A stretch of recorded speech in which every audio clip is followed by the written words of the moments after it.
এবার কি বঙ্গ বিজেপি অর্থাৎ বাংলার শাসক দল বিজেপি কি গোষ্ঠী কোন্দলেই ভেতরে ভেতরে শেষ হয়ে যাচ্ছে?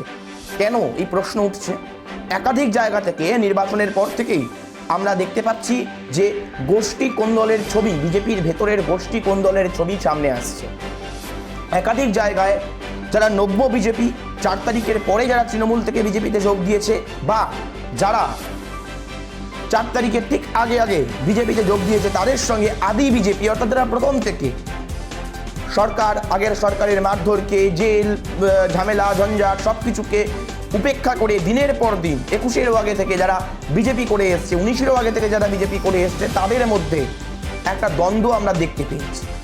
আমরা এই দ্বন্দ্বটা ইলেকশনের আগেই থেকেই দেখতে পাচ্ছিলাম, কিন্তু ইলেকশনে জেতার পরে যেভাবে বিজেপি একের পর এক দরজা খুলে তৃণমূলের কর্মী, তৃণমূলের বিভিন্ন নেতৃত্বকে নিয়েছে দলে, তারপর থেকে এই দ্বন্দ্ব আরও বেশি স্পষ্ট হয়ে উঠেছে।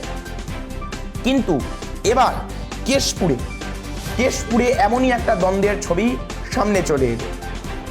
ঘটনাটা ঘটেছে কেশপুরে বিজেপির ঘাটাল সাংগঠনিক জেলার সহসভাপতি অজয় প্রধানের সঙ্গে।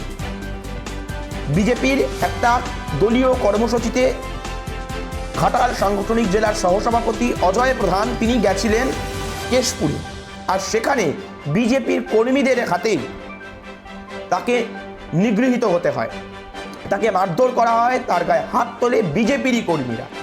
এবং তিনি অভিযোগ তুলছেন, তার অভিযোগে তীর হচ্ছে ঘাটাল সাংগঠনিক জেলার সম্পাদক তন্ময় ঘোষের দিকে।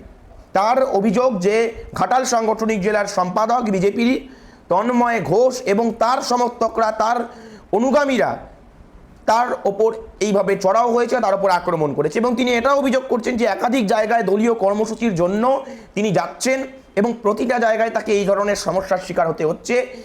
তাকে বিভিন্ন জায়গায় তন্ময় ঘোষের যে অনুগামীরা তারা বিরক্ত করছে এবং তাদের শান্ত কেশপুরকে উত্তেজিত করার চেষ্টা করছে, শান্ত কেশপুরকে সমস্যার মধ্যে নিয়ে যাওয়ার, হিংসাত্মক পরিবেশ তৈরি করার চেষ্টা করছে। এবং তিনি অর্থাৎ অজয় প্রধান তিনি এও অভিযোগ করেছেন যে পুলিশ প্রশাসনের ভূমিকা সদর্থক ছিল না। পুলিশ প্রশাসন দাঁড়িয়ে দাঁড়িয়ে দেখেছে, কোনো রকম ব্যবস্থা বা অ্যাকশন পুলিশ প্রশাসন, স্থানীয় পুলিশ প্রশাসন নেয়নি। অর্থাৎ তিনি তার নিজের সরকারের পুলিশ প্রশাসনের নিরপেক্ষতা এবং ভূমিকার উপরেও প্রশ্নচিহ্ন তুলেছেন। কিন্তু সবচেয়ে বড় যে বিষয়টা সেটা হচ্ছে গিয়ে যে আজকে এই যে গোষ্ঠী কোন্দল বিজেপির ভেতরে সামনে চলে আসছে, এই গোষ্ঠী কোন্দল সামনে আসছে কেন? কী কারণে একটা দল এত বড় ম্যান্ডেট নিয়ে ক্ষমতায় আসার পরে তার ভেতরে এত সমস্যা, এত ঝামেলা, এত বিবাদ মাথাচাড়া দিয়ে উঠছে কেন?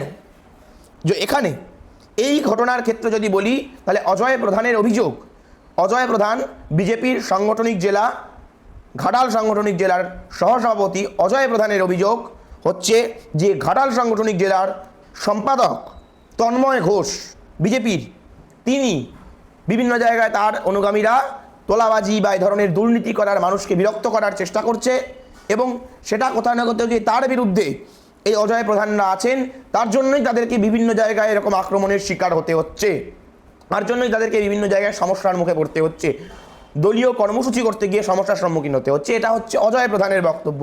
যদিও তন্ময় ঘোষ বিজেপির জেলা সম্পাদক, তিনি এই সমস্ত অভিযোগ অস্বীকার করছেন এবং তিনি বলছেন এমন কোনো বিষয় নয়, বিষয়টা হচ্ছে আমরা সবাই নিন্দা করছি যে ঘটনাটা ঘটেছে, এখানে যে আক্রমণ হয়েছে এটা নিন্দা করছি এবং আমিও সব অনুরোধ করবো যে যদি কোনো নেতার বিরুদ্ধে প্রশ্ন থাকে, ঝামেলা থাকে, সমস্যা থাকে, দলের অভ্যন্তরে বলতে। তিনি এই সমস্ত অভিযোগকে অস্বীকার করছেন। কিন্তু এখন সত্যি কি সেটা তো কেউ জানি না আমরা, কিন্তু এটুকু আমরা দেখতে পাচ্ছি যে ক্ষমতায় আসার পর থেকে বিজেপির গোষ্ঠী কোন্দল যেন আরও বেড়ে গেছে।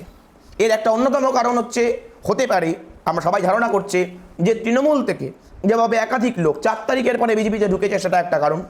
এছাড়াও আরও একাধিক কারণ থাকতে পারে। কী কারণ সেটা তো বিজেপির আভ্যন্তরীণ রিপোর্টই বলতে পারে। কিন্তু আমরা এটা দেখতে পাচ্ছি যে শাসক দলের গোষ্ঠী কোন্দল মাত্র 3 মাসের মধ্যে, কিন্তু আমরা এটা দেখতে পাচ্ছি শাসক দলের গোষ্ঠী কোন্দল মাত্র 3 মাসের মধ্যে চরমে পৌঁছেছে। আর এই গোষ্ঠী কোন্দল যদি সামলাতে না পারে, তার সুবিধা কিন্তু ভোগ করবে বিরোধীরাই।